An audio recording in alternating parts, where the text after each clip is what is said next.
जय हिंद दोस्तों, स्वागत है आप सभी का आपके अपने YouTube चैनल जी के जीएस के भंडारा पर। प्यारे साथियों, आज के इस वीडियो में आरपीएफ कांस्टेबल 2024 के लिए जो अपनी पीवाईक्यू सीरीज चल रही, इसमें आज का अपना ये सेट नंबर 29 है और आज का जो अपना पेपर है वो आरपीएफ कांस्टेबल भर्ती परीक्षा 2019 की 10 फरवरी 2019 की द्वितीय पाली का ये पेपर है, जिसके आज मैं आपको जीके जीएस के अति महत्वपूर्ण प्रश्न कराने वाला हूँ, जो आपके एग्जाम के लिए बहुत ही ज़्यादा महत्वपूर्ण है। तो प्यारे साथियों, आज के इस प्रैक्टिस सेट को आप लोगों को पूरा करना है।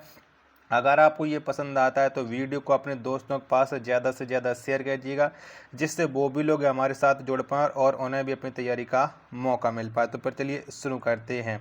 तो पहला प्रश्न आपके सामने आ जाता है कि सिमलीपाल बायोस्फीयर रिजर्व किस राज्य में स्थित है। तो कहाँ पर पड़ता है ये सिमलीपाल बायोस्फीयर रिजर्व, ये आपको बताना। एक का राइट आंसर क्या हो जाएगा, तो ये उड़ीसा में स्थित है। पहले का पहला ऑप्शन करेक्ट आंसर है, हो जाएगा। दूसरा प्रश्न है आपके सामने कि भारोत्तोलक के वर्गीकरण के लिए निम्न में से किस परिणाम का उपयोग किया जाता है। तो बताओ कौन से परिणाम का उपयोग करते हैं। दो का आंसर आपको बताना है। चारों ऑप्शन आपकी स्क्रीन पर शो रहा है। तो इसमें शरीर का भार का उपयोग किया जाता है। दूसरे का पहला ऑप्शन एकदम राइट आंसर है, हो जाएगा। तीसरा प्रश्न है कि कश्मीर के श्रीनगर से उत्तर दक्षिण गलियारा निम्न में से किस तटवर्तीय क्षेत्र को जोड़ता है। तो कौन से तटवर्तीय क्षेत्र को जोड़ता है, ये आपको बताना है। तो ये कन्याकुमारी को जोड़ता है। तीन का दूसरा ऑप्शन देने वाले सभी लोगों का ये राइट आंसर है, हो जाएगा। अगला प्रश्न संख्या 4 है आपके सामने कि भारतीय संविधान में कितने मूल कर्तव्यों का उल्लेख है। तो कितने मूल कर्तव्य भारतीय संविधान में, ये आपको बताना है। प्रश्न संख्या 4 का राइट आंसर क्या हो जाएगा। तो मूल कर्तव्यों की संख्या 11 है। 4 का पहला ऑप्शन एकदम इसका राइट आंसर हो जाएगा। पांचवा प्रश्न है कि निम्नलिखित में से किसे प्रति सेकंड दोलनों की संख्या कहा जाता है। तो किसे कहा जाता है, तो आवृत्ति को कहा जाता है। 5 का तीसरा ऑप्शन देने वाले सभी लोगों का ये एकदम से राइट आंसर है, हो जाएगा। छठवां प्रश्न है कि प्रशुल्क एवं व्यापार पर सामान्य समझौता किस वर्ष अस्तित्व में आया। तो बताओ ये कब अस्तित्व में आया था, ये आपको बताना है। छठवें का राइट आंसर क्या हो जाएगा। तो ये 1948 में अस्तित्व में आया। छठवां का ऑप्शन संख्या 3 एकदम राइट आंसर हो जाएगा। सातवां प्रश्न है कि धातु के सोडियम हाइड्रोक्साइड से अभिक्रिया करने पर कौन सी गैस उत्सर्जित होती है। तो कौन सी गैस उत्सर्जित होती है, तो ये हाइड्रोजन गैस वो उत्सर्जित होती है। 7 का ऑप्शन संख्या 4 एकदम राइट आंसर है, हो जाएगा। आठवां प्रश्न है कि भारत की संविधान सभा के गठन का विचार पहली बार किसके द्वारा प्रस्तुत किया गया। तो बताइए संविधान सभा का गठन किसके मन में आया था या किसके द्वारा विचार किया गया था। 8 का आंसर आपको बताना है। तो ये किया गया था वानवेंद्र नाथ रॉय के द्वारा, क्या जिसे हम एम.एन. रॉय बोलते हैं। यानी 8 का तीसरा ऑप्शन करेक्ट आंसर है, हो जाएगा। नौवां प्रश्न कि 2018 में भारत की प्रसिद्ध खिलाड़ी पीटी ऊषा किस खेल का राष्ट्रीय पर्यवेक्षक बनाए गए। तो ये किसका राष्ट्रीय पर्यवेक्षक बनाए गई थी 2018 में, आपको बताना है। ऑप्शन आपकी स्क्रीन पर 8 के चारों ये शो हो रहे हैं। तो बताओ, तो जितने भी लोग हैं प्रश्न संख्या 9 का बता रहे हैं एथलेटिक्स की बनाई गई थी। ऑप्शन संख्या 4 है वो राइट आंसर हो जाएगा। 10वां प्रश्न है कि वर्ष 1879 में ब्रिटिश सरकार ने किस देश के शासक के साथ गंडमक की संधि पर हस्ताक्षर किए थे। तो बताओ ब्रिटिश सरकार ने कौन से देश के साथ किए थे। तो ये हस्ताक्षर है अफगानिस्तान देश के साथ किए गए थे। 10 का पहला ऑप्शन राइट आंसर है, हो जाएगा। 11वां प्रश्न है कि विलियम जोन्स द्वारा निकाला गया पत्र था। तो बताओ कौन सा पत्र वो विलियम जोन्स ने निकाला था। 11 का आंसर आपको बताना है। तो ये Asiatic Society of all Bengal निकाला था। यानी दूसरा ऑप्शन है वो राइट आंसर है, हो जाएगा। 12वां प्रश्न कि मुंबई में गेटवे ऑफ इंडिया किस वास्तुकला शैली में बनाया गया था। तो ये कौन सी वास्तुकला शैली में बनाया गया था। 12 का आंसर आपको बताना है। तो ये भारत अरबी शैली में बनाया गया था। तीसरा ऑप्शन एकदम इसका राइट आंसर है, हो जाएगा। 13वां प्रश्न आ जाता है कि बंगाल और पंजाब के विभाजन के लिए गठित परिसीमन आयोग का अध्यक्ष कौन था। तो कौन था इसका अध्यक्ष, ये आपको बताना है। प्रश्न संख्या 13 का राइट आंसर क्या हो जाएगा। चारों ऑप्शन आपकी स्क्रीन पर शो रहा है। तो इसका जो अध्यक्ष था वो सिरिल रैडक्लिफ था। यानी दूसरा ऑप्शन है वो राइट आंसर हो जाएगा प्रश्न संख्या 13 का। 14वां प्रश्न आ जाता है कि ब्रिटिश विशिष्ट तौर पर किसी निश्चित स्थान पर पाए जाने वाले पौधों और जंतुओं की प्रजाति क्या कहलाती है? तो बताओ क्या कहलाती है? चौथा का आंसर आपको बताना है। तो ये स्थानिक प्रजाति कहलाती है, यानी चौथा ऑप्शन एकदम इसका राइट आंसर है हो जाएगा। 15वां प्रश्न है आपके सामने, तापमान पर निम्न में से कौन सी धातु तरल अवस्था में रहती है? तो कौन सी धातु रहती है तरल अवस्था में? तो ये पारा है, तरल अवस्था में रहती है। 15 का चौथा ऑप्शन एकदम राइट आंसर है हो जाएगा। 16वां प्रश्न के भारतीय संविधान के 11वें भाग में किसका वर्णन किया गया है? बताओ किसका वर्णन है संविधान के 11वें भाग में? 16 का आंसर आपको बताना है। 2 ऑप्शन ये रहे, बाकी के 2 ऑप्शन मैं आपको और दिखा देता हूँ। तो बाकी के 2 ऑप्शन ये रहे, तो ये केंद्र और राज्यों के बीच है संबंध, इसका वर्णन है। ऑप्शन संख्या 4 है वो इसका राइट आंसर है हो जाएगा। 17वां प्रश्न आ जाता है कि देवेंद्र झाझरिया ने रियो पैरालंपिक 2016 में निम्न में से किस खेल के लिए स्वर्ण पदक जीता था? तो बताओ देवेंद्र झाझरिया ने किसके लिए स्वर्ण पदक जीता था 2016 में? तो ये भाला फेंक के लिए जीता था। 17 का ऑप्शन संख्या 4 है वो राइट आंसर है हो जाएगा। चलिए 18वां प्रश्न आ जाता है कि 2011 की जनगणना के अनुसार भारत में पुरुष साक्षरता दर कितनी है? तो कितनी है? तो 2011 की जनगणना के अनुसार जो पुरुष साक्षरता दर है वो 82.14% है, यानी 18 का तीसरा ऑप्शन देने वाले सभी लोगों का ये राइट आंसर है हो जाएगा। 19वां प्रश्न है कि हिंदू मंदिरों में एक छोटा कमरा जिसमें उनके मुख्य देवता स्थापित होते हैं कहलाता है? तो बताओ वो क्या कहलाता है? 19 का आंसर आपको बताना है। तो वो गर्भगृह कहलाता है। 19 का दूसरा ऑप्शन देने वाले सभी लोगों का ये राइट आंसर है हो जाएगा। 20वां प्रश्न है आपके सामने कि लक्षद्वीप का एकमात्र हवाई अड्डा कहाँ स्थित है? तो बताओ कहाँ पर है लक्षद्वीप का एकमात्र हवाई अड्डा? तो ये अगत्ती में है। 20 का चौथा ऑप्शन देने वाले सभी लोगों का राइट आंसर है हो जाएगा। 21वां प्रश्न कि भारत के किस एकमात्र राज्य का अपना अलग संविधान है? तो बताओ कौन से राज्य का अलग संविधान है? 21 का आंसर आपको बताना है। तो ये जम्मू कश्मीर का अलग संविधान है। 21 का चौथा ऑप्शन है वो करेक्ट आंसर है हो जाएगा। 22वां प्रश्न है आपके सामने कि हूबर बांध किस नदी पर निर्मित है? तो बताओ कौन सी नदी पर ये हूबर बांध बनाया गया? 22 का आंसर आपको बताना है। तो ये कोलोराडो नदी पर बनाया गया है। 22 का ऑप्शन संख्या 4 है वो करेक्ट आंसर है हो जाएगा। 23वां प्रश्न है कि 1924 में भारतीय राष्ट्रीय कांग्रेस का वह अधिवेशन कहाँ आयोजित किया गया जिसकी अध्यक्षता गांधी जी ने की थी? तो बताओ जब गांधी जी कांग्रेस के अध्यक्ष बने थे तो वो कहाँ पर हुआ था वो सम्मेलन, ये आपको बताना। 23 का राइट आंसर क्या हो जाएगा? तो वो बेलगांव में हुआ था। 23 का ऑप्शन संख्या 4 है करेक्ट आंसर है हो जाएगा। 24वां प्रश्न है कि निम्न में से किस महासागर में धारा की दिशा का पूर्ण व्यर्थ देखा जा सकता है? तो वो कौन से महासागर में देखा जा सकता है? 24 का आंसर आपको बताना है। चारों ऑप्शन आपकी स्क्रीन पर शो हो रहा है। तो ये हिंद महासागर में देखा जा सकता है। ऑप्शन संख्या 3 है वो इसका राइट आंसर है हो जाएगा। चलिए अगला प्रश्न पे संख्या 25 है आपके सामने कि शहरी इलाकों में रहने वाले व्यक्ति के लिए आवश्यक न्यूनतम कैलोरी है? तो कितनी आवश्यक न्यूनतम कैलोरी है?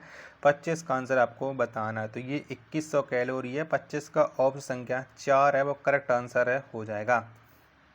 26वां प्रश्न की बीमारियां फैलाने वाले सूक्ष्म जीव कहलाते हैं? तो बताओ क्या कहलाते हैं? तो बीमारियां फैलाने वाले जो सूक्ष्म जीव होते हैं ये पैथोजन कहलाते हैं। क्या कहलाते हैं? पैथोजन कहलाती हैं। 26 का दूसरा ऑप्शन एकदम इसका राइट आंसर है हो जाएगा। 27वां प्रश्न की भूमध्य रेखीय क्षेत्रों में किस प्रकार की वर्षा आम है? तो बताओ कौन सी वर्षा आम है भूमध्य रेखीय क्षेत्रों में? 27 का आंसर आपको बताना है। तो ये संवहनीय वर्षा आम है। ऑप्शन संख्या 2 है वो करेक्ट आंसर है हो जाएगा। 28वां प्रश्न आपके सामने आ जाता है कि निम्नलिखित में से कौन सी नदी अरब सागर में जाती है? तो बताओ इनमें से एक नदी है जो अरब सागर में मिल जाती है, वो कौन सी नदी है? 28 का राइट आंसर क्या हो जाएगा? तो वो नदी ताप्ती है। 28 का दूसरा ऑप्शन देने वाले सभी लोगों का ये राइट आंसर है हो जाएगा। 29वां प्रश्न है कि रणजी ट्रॉफी जिसका नाम राजकुमार रणजीत सिंह के नाम पर पड़ा निम्न में से किस खेल से संबंधित है? तो बताओ इसका संबंध किससे है रणजी ट्रॉफी का? 29 का आंसर आपको बताना है। तो इसका संबंध है क्रिकेट से। 29 का चौथा ऑप्शन देने वाले सभी लोगों का राइट आंसर हो जाएगा। 30वां प्रश्न है कि निम्न में से किस खेल या स्पर्धा में खेलने के लिए बॉल की आवश्यकता होती है? तो बताओ किस में खेलने के लिए बॉल की आवश्यकता होती है? 30 का आंसर आपको बताना है। तो ये टेबल टेनिस में होती है। 30 का तीसरा ऑप्शन करेक्ट आंसर है, हो जाएगा। 31वां प्रश्न, केंद्र शासित प्रदेश दिल्ली के मुख्यमंत्री की नियुक्ति किसके द्वारा की जाती है? तो बताओ दिल्ली के मुख्यमंत्री की नियुक्ति कौन करता है? 31 का आंसर आपको बताना है। चारों ऑप्शन है वो आपकी स्क्रीन पर है, शो रहा है। तो ये भारत के राष्ट्रपति के द्वारा की जाती है। तीसरा ऑप्शन एकदम इसका राइट आंसर है, हो जाएगा। 32वां प्रश्न है कि ईंधन के कैलोरी मान को किस प्रकार व्यक्त किया जाता है? तो बताओ किस प्रकार व्यक्त करते हैं ईंधन के कैलोरी मान को? 32 का आंसर आपको बताना। तो इसे किलो जूल प्रति किलोग्राम में व्यक्त किया जाता है। पहला ऑप्शन इसका राइट आंसर है, हो जाएगा। 33वां प्रश्न है कि भारतीय संविधान की 6ठी अनुसूची में निम्न में से किस राज्य के संबंध में प्रावधान नहीं है? तो बताओ 6ठी अनुसूची में कौन से राज्य के संबंध का प्रावधान नहीं है? 33 का आंसर आपको बताना है। तो ये सिक्किम का नहीं है। ऑप्शन संख्या 3 है वो इसका राइट आंसर है, हो जाएगा। चलिएगा अगला प्रश्न संख्या 34 है आपके सामने कि स्वर्ण जयंती ग्राम स्वरोजगार योजना का पुनर्गठन किस रूप में किया गया? तो बताओ किस में किया गया था, ये आपको बताना है। 34 का राइट आंसर क्या हो जाएगा? चारों ऑप्शन वो आपकी स्क्रीन पर है, शो रहा है। तो ये गठन किया गया था राष्ट्रीय ग्रामीण आजीविका मिशन में। चौथा ऑप्शन वो राइट आंसर है, हो जाएगा। 35वां प्रश्न है आपके सामने कि ग्राम एवं कुटीर उद्योग समिति को और किस नाम से जाना जाता है? तो बताओ कौन से दूसरे नाम से जाना जाता है? तो इसे करवे समिति के नाम से जाना जाता है। 35 का पहला ऑप्शन है वो राइट आंसर है, हो जाएगा। 6वां प्रश्न आ जाता है आपके सामने कि भारतीय संविधान का निम्न में से कौन सा अनुच्छेद उपाधियों के निलंबन से संबंधित है? तो बताओ यानी उपाधियों के अंत से कौन सा अनुच्छेद रखता है? 36 का आंसर आपको बताना है। तो ये अनुच्छेद आपका 24 है। कौन सा है? अनुच्छेद 24। 36 का पहला ऑप्शन है वो राइट आंसर है, हो जाएगा। किसका? 36 का। जितने भी लोग बता रहे हैं उनका राइट आंसर है, हो जाएगा। सॉरी यहाँ पर 36 का उपाधियों का अंत है वो अनुच्छेद 18 हो जाएगा। यानी दूसरा ऑप्शन है वो राइट आंसर होगा। ठीक है, चलेगा। 37वां प्रश्न है आपके सामने कि भारत में द्वितीय पंचवर्षीय योजना की अवधि थी, यानी द्वितीय पंचवर्षीय योजना का आपको कार्यकाल बताना है। तो ये 1956 से 1961 तक था। 37 का तीसरा ऑप्शन राइट आंसर है, हो जाएगा। वीडियो पसंद आ रही होगी तो प्लीज़ वीडियो को लाइक करें। चैनल को सब्सक्राइब नहीं कर रखा होगा प्लीज़ चैनल को आप लोग जरूर सब्सक्राइब कर लीजिएगा और ज़्यादा से ज़्यादा वीडियो को अपने दोस्तों के पास शेयर कीजिएगा और चैनल का आप लोग बढ़ चढ़ करके सपोर्ट कीजिएगा। 38वां प्रश्न है आपके सामने कि बहुकोषीय अलैंगिक प्रजनन वाले खंडित जीवों का समूह क्या कहलाता है? तो ये क्या कहलाता है? तो ये कहलाता है आर्थ्रोपोडा। 38 का तीसरा ऑप्शन है वो राइट आंसर है, हो जाएगा। 39वां प्रश्न है आपके सामने कि प्लासी का युद्ध कब हुआ? तो बताओ कब हुआ था? तो प्लासी का जो युद्ध है वो 1757 में हुआ था। 39 का पहला ऑप्शन एकदम राइट आंसर है, हो जाएगा। 40वां प्रश्न है कि भारतीय संविधान में राज्य के नीति निर्देशक सिद्धांतों की प्रवृत्ति है। तो बताओ कैसी है? तो नीति निर्देशक सिद्धांतों की जो प्रवृत्ति है वो गैर न्यायिक है, यानी चौथा ऑप्शन देने वाले सभी लोगों का राइट आंसर है, हो जाएगा। 41वां प्रश्न कि 1906 में हुए भारतीय राष्ट्रीय कांग्रेस के अधिवेशन के अध्यक्ष कौन थे? तो कौन थे? तो 1906 में जो भारतीय राष्ट्रीय कांग्रेस के अधिवेशन हुआ था उसके जो अध्यक्ष थे वो दादा भाई नौरोजी थे। यानी 41 का पहला ऑप्शन करेक्ट आंसर है, हो जाएगा। 42वां प्रश्न आ जाता है कि निम्न में से किसका संबंध गोल क्रांति से संबंधित है? यानी गोल क्रांति का संबंध किससे, ये आपको बताना है। 42 का राइट आंसर क्या हो जाएगा? चारों ऑप्शन आपकी स्क्रीन पर शो रहे हैं। तो गोल क्रांति का जो संबंध है वो है आपका आलू से, यानी 42 का दूसरा ऑप्शन है वो राइट आंसर है, हो जाएगा। 43वां प्रश्न है आपके सामने कि टू हैंड स्नैच निम्न में से किस खेल या स्पर्धा से संबंधित है? तो बताओ इसका संबंध किससे? 43 का आंसर आपको बताना है। तो इसका जो संबंध है वो भारोत्तोलन से है, यानी 43 का पहला ऑप्शन है वो राइट आंसर है, हो जाएगा। 44वां प्रश्न आपके सामने कि ओशियो महासागरीय धारा किस महासागर में बहने वाली धारा है? तो ये कौन से महासागर में बहने वाली धारा है? 44 का आंसर आपको बताना है। तो ये प्रशांत महासागर करेक्ट आंसर हो जाएगा। 44 का ऑप्शन संख्या 4। 45वां प्रश्न की प्रसिद्ध चिकनकारी कढ़ाई मूलतः किस राज्य में होती है? तो बताओ ये प्रसिद्ध चिकनकारी कढ़ाई का संबंध किससे है? तो इसका जो संबंध है वो उत्तर प्रदेश से है। 45 का तीसरा ऑप्शन देने वाले सभी लोगों का करेक्ट आंसर है हो जाएगा। 46वां प्रश्न है कि निम्न में से किस शासक ने दिल्ली में जामा मस्जिद का निर्माण कराया? तो किसने कराया था जामा मस्जिद का निर्माण? तो जामा मस्जिद का जो निर्माण है वो शाहजहां ने करवाया था। 46 का ऑप्शन संख्या 3 देने वाले सभी लोगों का राइट आंसर है हो जाएगा। 47वां प्रश्न केंद्र शासित प्रदेशों में उपराज्यपाल और प्रशासकों की नियुक्ति का उत्तरदायित्व निम्न में से किस मंत्रालय के पास होता है? तो कौन से मंत्रालय के पास होता है? तो ये दायित्व है वो गृह मंत्रालय के पास होता है।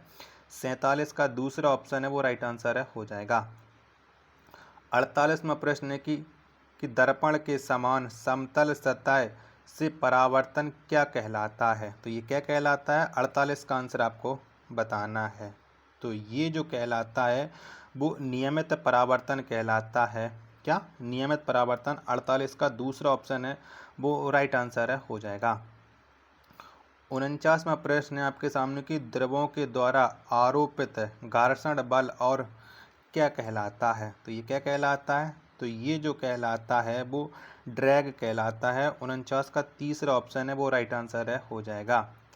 50वां और अंतिम प्रश्न आज के इस प्रैक्टिस सेट का कि निम्न में से किस कारण के फलस्वरूप केंद्र शासित प्रदेश पुडुचेरी का निर्माण किया गया था? तो किसके फलस्वरूप पुडुचेरी का निर्माण हुआ था? 50 का आंसर आपको बताना है। चारों ऑप्शन है वो आपकी स्क्रीन पर शो हो रहा है। तो ये सांस्कृतिक विशिष्टता के वजह से हुआ था। तीसरा ऑप्शन है वो करेक्ट आंसर है हो जाएगा।